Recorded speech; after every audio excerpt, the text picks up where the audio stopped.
I was going to say you really mean and ugly things about Shelley Capito, but not really. Do we have anybody here from West Virginia? Anybody here who's ever lived? Oh, okay, good. Beckley boy here. When the president came out a couple of months ago, out of the White House, walked across the lawn in order in front of 1,000 or so people, including some of you, to sign the bipartisan infrastructure bill into law. He stood at a podium just like this, and I was sitting right there. Shelley was sitting right there, and Joe Manchin was sitting right there. All of us born in West Virginia. And small, I don't know if you've ever been through West Virginia, but if you go through, there's a town called Beckley. It's right off the turnpike. It's about 50 miles south of Charleston. And that's where my sister and I were born. And Joe Manchin's wife, Gail, my grandfather was a butcher in this little supermarket in Beckley, West Virginia, called Patton's Market. And Gail Manchin's family bought their groceries at that supermarket. My aunt and uncle owned the supermarket. My grandfather was the butcher at the supermarket. And Gail Manchin was in the same high school graduating class, Woodrow Wilson High School, as my cousin Dan Patton. And they used to date. So. But she was waiting for a better option.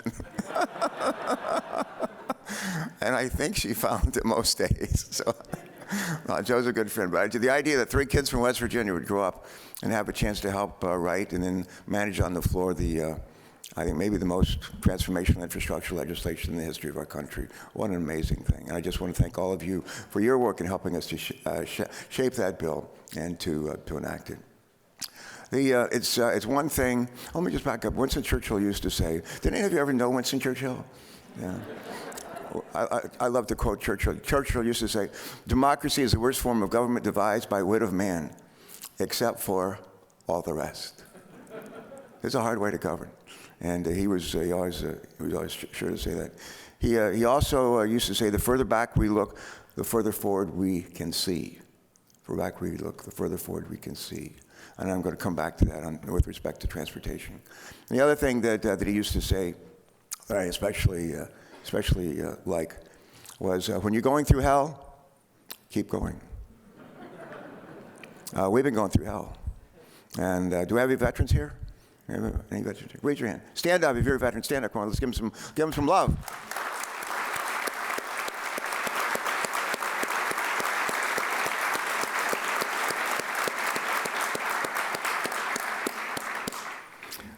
My sister and I, we didn't have much money in our family. Once when my dad and when my sister and I were in middle school, I don't know if you remember any conversations you had in middle school with your parents at supper. I remember one day my dad said to my sister, he said, yeah, your mom and I never went to college. Went to high school at Shady Springs, West Virginia. They said, we want you to go to college. And my sister said, we want to go to college. We want to go to college. And then my dad said, we want you to figure out how to pay for it. Really? Said, really? And from that day on, I started trying to figure out how to pay for it. There are all kinds of jobs, paper routes, cutting grass, you name it. And as a senior in high school, I won an Navy ROTC scholarship. Graduated from Ohio State with a degree in economics and literally at the height of the Vietnam War. And I'm now the last Vietnam veteran who's serving in the U.S. Senate. And it's an honor.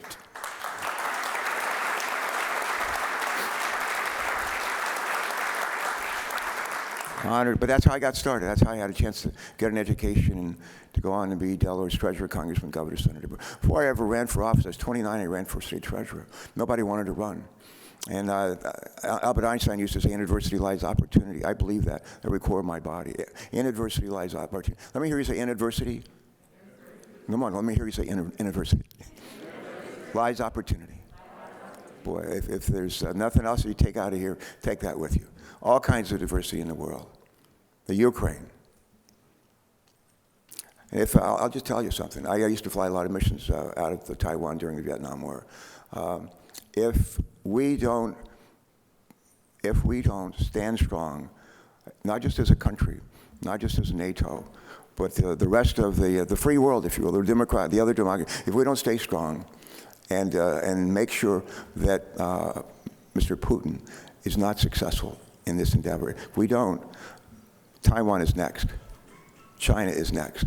There's a lot riding on this one. And I know not everybody here in this room or in this country is a huge fan of our president. I've known him forever, think the world of him. But we needed a leader who could unite us. We needed somebody, not just unite us as a country, but unite us with all of our NATO allies, unite us with the European Union, unite us with our allies in Asia.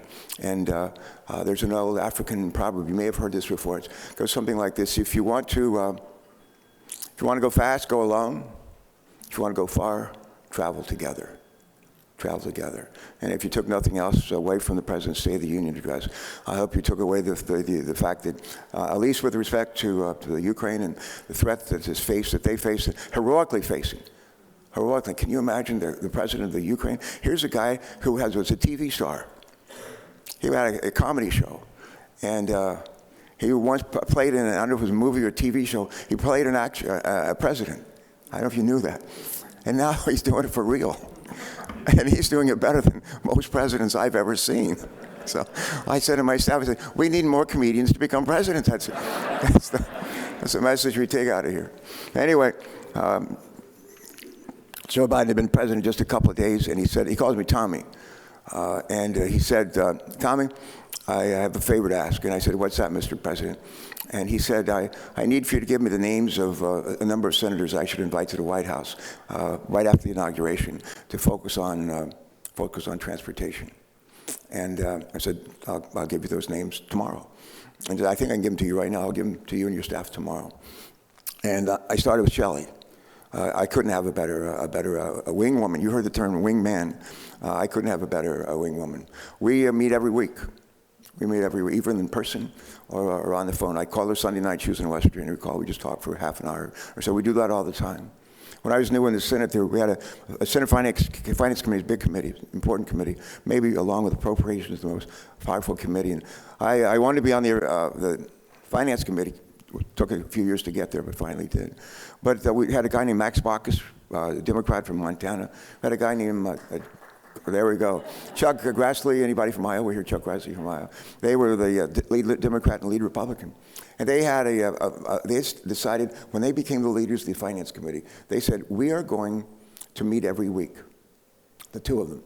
And they started doing that, and it went well. And then they said, why don't we invite in like one aide? Each of us bring in one aide. They did. That went well. They said, maybe let's bring in another aide. And they did that. Maybe one more. And then finally, the room was too small, and they started meeting in a small conference room, and then they added another. After 1 year, you could walk into that room, and they were discussing a particular issue before the committee. And if you didn't know who was working for Max Baucus, and you didn't know who was working for Chuck Grassley, you would not know. And that's the kind of relationship I've sought to establish with Shelley Capito. Joe Biden has a lot of sayings. I've heard, I think, most of them. He's heard most of mine, too. But one of my favorites is, all politics is personal. That's what he says. All politics is personal. He also says all diplomacy is personal. And if you look at the kind of results that Shelley was talking about, we reported out unanimously. Joe said to me, we'd been president for like a week, and he said, give me the names of several people we should invite to the White House to talk about Infrastructure Week. You've been hearing about Infrastructure Week forever. We've had Infrastructure Week for the last 5 years in a row. And one of the things I love that Joe said last night, he said, we're not going to have Infrastructure Week. We're going to have Infrastructure Decade. We're going to have Infrastructure Decade. And frankly, we need an Infrastructure Decade. And we're off to having that. Anyway, we met that day with the president, the Oval Office, and he had my picture on the wall. Not really. He had Shelley's picture on the wall. That would have been smart. But he said, I asked our committee, he said, I want you to report out of your committee bipartisan legislation. Roads, highways, bridges, have a climate title, and also water, drinking water, wastewater, flood control. And he said, both of them? He said, yes. By when? He said, before Memorial Day. And in the Senate, the moves is like the speed of a glacier. That's pretty speedy. As Shelley said, we report out not one of the bills, but both of the bills. We reported them out unanimously. And what we try to do, I'm a big believer in leadership by example. We tried, as a committee on Environment and Public Works, we tried to lead by example with our colleagues. So Shelley and I and Republicans and Democrats can do it unanimously. Maybe the full Senate can get on board and move legislation as well. We passed the water piece 89-2. I could go back to the Senate and offer a bill today that says, George Washington was our first president. I wouldn't get 89 votes for it. We passed this huge water bill, 89-2, and then we came back before Memorial Day and passed and took our service transportation bill and combined that with the water bill. That became the foundation, as Shelley said, it became the foundation for a bipartisan infrastructure bill. And I give Shelley big credit. She, before the gang of 19 or 20 or whatever who was negotiating with the White House, before they were formed, Shelley Capito was a gang of one. And she spent probably more time than almost any senators going to and as much as anybody, Shelley helped lay the foundation for the kind of negotiation that led to the enactment of legislation. Give her another round of applause, please.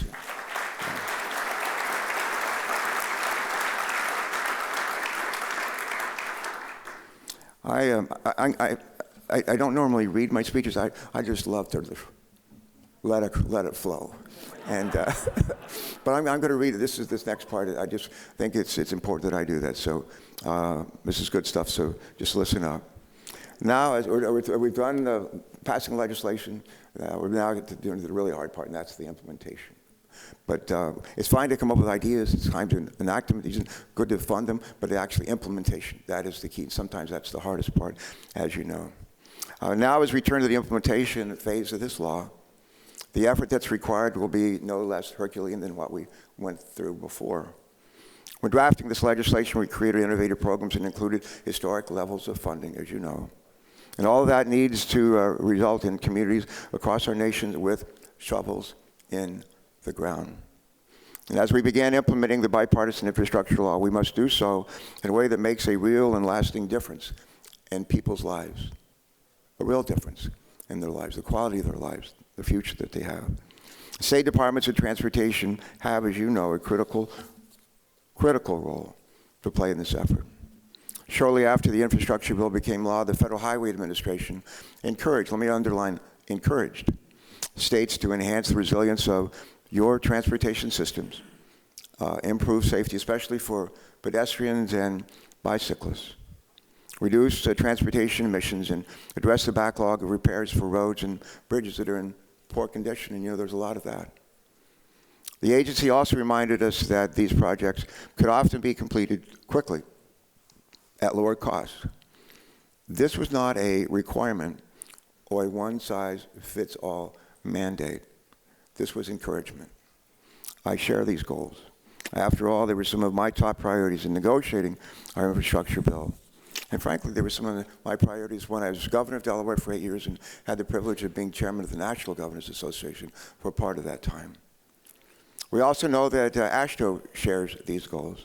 And so as states make decisions about your priorities and the investments that are needed, I hope you'll keep that guidance, that encouragement in consideration. One of my dad's favorite things to tell me, did anyone remember anything that your mom or dad used to say to you a lot? Anybody remember? Go and raise your hands. You're lying if you don't raise your hands. You know you're lying. My dad used to say a lot of stuff to us, and some really good stuff. He never went to college. Navy, he was a Navy World War II veteran. Fixed wrecked cars. He learned to fix wrecked cars at Burleson Oldsmobile in Beckley, West Virginia, on the GI Bill. The GI Bill taught him to turn wrecked cars. He went to work for Nationwide Insurance. He became the guy who ran Nationwide Insurance National Training Program for claims adjusters across the country. A guy with a high school education from Beaver, West Virginia, who served in the Navy. But one of my dad's favorite things to tell me as a kid was this. My sister and I would do so boneheaded stunt, and my dad would always say, just use some common sense. He did not say it as nicely. Just use some common sense. We must not have had much because he said it a lot. And I think we can all agree that these priorities that I just mentioned are common sense goals, which is common sense in my father's words. We have a backlog of more than $500 billion to repair our existing federal aid highway system. And families face massive costs from roadways in disrepair, which increase travel times, damage vehicles, including my vehicle last week, I have a fairly new car. My old Chrysler Town & Country minivan with 600,000 miles crapped out on me. And I took it to DMV, Nicole, took it to DMV, and I was going to sell it for $1 to a guy who does lawn work in our neighborhood. He always he said, if you ever sell your minivan, sell it to me. And so I said, okay. He's a refugee from Guatemala, and now legal. But I said to Eric Acevedo, I said, Eric, I'm going to sell my car. He said, my minivan. He said, I'll buy it. And he said, how much, Senator? I said, $1. And he said, how much? I said, $1. He said, no, not enough. No es bastante. And a couple of weeks later, we went to DMV. And we ran and we took a number. We sat down. We're sitting on the front row at the DMV, and finally they call our number. And we go up to the window, and the lady there is, she says, Governor, how are you doing? And she, I used to be governor. And I said, we're fine. She said, how's your minivan doing? I said, well, funny you should ask, I'm going to sell it today. She said, right here? And I said, yes. And she said, well, do you have the title? And I said, yes, I do. She said, who are you selling it to? I said, Eric, right here standing next to me. And she said, well, how much are you selling it to him for? I said, $1. And she said, well, take your title and turn it over and see this place where I write 1.00.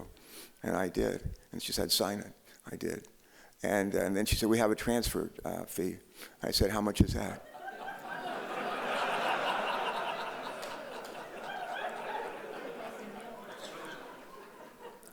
She said 3%.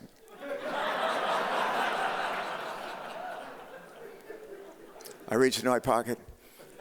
I pulled out a nickel, gave it to her, and I said, keep the change. That's all I've got. We're going to use that money to help come up with a state share for some of this work that we're going to do. There's plenty to do. We've got a backlog of more than $500 billion to repair our existing federal aid highway system, and families face massive costs, as I said earlier, including my family. It's, again, just common sense that we ought to be looking for opportunities to fix what's broken and reduce the negative impact our transportation systems have on our planet. Our transportation sector continues to be the largest contributor, as you may know, to greenhouse gas emissions in our country, accounting for about 1/3 of all the emissions that we have. If you think about 30% of our carbon emissions come from our cars, trucks, and vans. That's the number one source. Number two is our power plants, where we generate electricity. And number three is from manufacturing operations. Think cement plants, steel mills, and stuff like that. That's the major three cores. And what we're trying to do is address and deal with all of them, including the transportation sector. We included in our transportation infrastructure bill first ever climate title that we've done. And the idea there, I've always said, it's not just enough to say, well, we're going to address climate change. Delaware is the lowest lying state in America, by the way. Our state is lowest lying state. Our state is sinking, and the seas around us are rising. So this is personal for us. John Bell Edwards, governor of Louisiana, was in our state the other day. And he had two of our senators, Republican senators from Louisiana, Bill Cassidy and John Neely Kennedy. They told me the other day, they said, in Louisiana, anybody here from Louisiana? Anybody from? I mean, they told me, your governor told me, and he said, Louisiana loses to the sea a piece of land every 100 minutes the size of a football field because of sea level rise. Think about that. Size of, as you go back in a couple of decades, add all those football fields up, it's bigger than the state of Delaware. And the question is, can we address that? Can we do something about that? And do it in a way that creates jobs and economic opportunity? We can do that. We can do both. We can walk and chew gum at the same time. And that's why we included that legislation. Later today, as Shelley said, I'll be privileged to join her in chairing a hearing in the Environment and Public Works Committee, which Shelley and I are privileged to lead. We've invited in Secretary Buttigieg. He was actually at that meeting at the White House that we had with the president over a year ago, right after the president was inaugurated. He was there by Zoom. We had Kamala there, and the president, and 4 of us. Do I have anybody here from Oklahoma? Anybody from Oklahoma? Jim Inhofe, who used to lead the committee that I serve on, former mayor of Tulsa, has announced this week that he's stepping down, and will in the middle of his term. I was initially worried that he's not well, but he's fine. But he just says it's time. And he said to me, and Tom, you'll know when it's time as well. And I say, my wife tells me that every day. It's time. So, but I don't know, not really. But in the Secretary's testimony that he submitted to us already, he emphasized the critical importance of a healthy partnership and synergy between the U.S. Department of Transportation and their counterparts at the state level. He also reiterated just how essential our state departments of transportation are in achieving our shared transportation goals. Let me just say that, shared transportation goals. So in closing, I want to echo that thought. The success of our infrastructure legislation in reducing emissions and saving lives and fixing our roads and bridges will ultimately depend on all of you and on the people with whom you work and serve. The work that you do in states across the country, and many of which I've been privileged to live in, both as a kid growing up and going to college and later serving in the Navy. But as a recovering governor, people say he's a recovering governor. That's one of the nicest things I'm called. So there are others. But as a recovering governor, I know that state departments of transportation have been working to achieve these shared goals. And now, thanks to the bipartisan infrastructure law, states will be even better positioned to deliver results on their work and to build and maintain roads, provide safe access for biking and walking, and reduce transportation emissions. I think I already mentioned my favorite African-American proverb: if you want to go fast, travel alone. If you want to go far, travel together. I want to close with something else. It's not a quote by Winston Churchill. This is a story about Winston Churchill. I think it's germane to what we're talking about here today. You may recall, I don't think anybody here who's alive during World War II. I missed it by a couple of years. But a lot of my dad and a lot of my uncles served. I'm sure yours as well. But Winston Churchill led Great Britain through some of the toughest times imaginable. And you know, the saying, "When you're going through hell, keep going." That's when it's going through World War II. That's when he said that. When the war was over, they had elections 6 months later in Great Britain, and after he had literally carried the country on his shoulders for 5 years, despite the worst pounding and beating from Germany, they had elections. He was thrown out of office. And we have the White House. They have 10 Downing Street in Great Britain, where the Prime Minister lives. And he was packing up, and his wife packing up and going to head out. And there were a bunch of reporters that were waiting outside as he was going to walk out of 10 Downing Street for the last time. One reporter said to him, "Mr. Churchill, for you, is this the end? Is this the end?" And he said, "No, this is not the end. This is not the beginning of the end." He said, "This is the end of the beginning. It's not the end. This is not the beginning of the end. This is the end of the beginning." And so it is with our transportation initiative here. It's not the end, not the beginning of the end. It is the end of the beginning. We're going to have a happy ending and a healthy ending, something to celebrate, not just for a week, not just for a year, but for decades, in making better the lives of the people we are privileged to serve. Thank you for doing that. God bless you.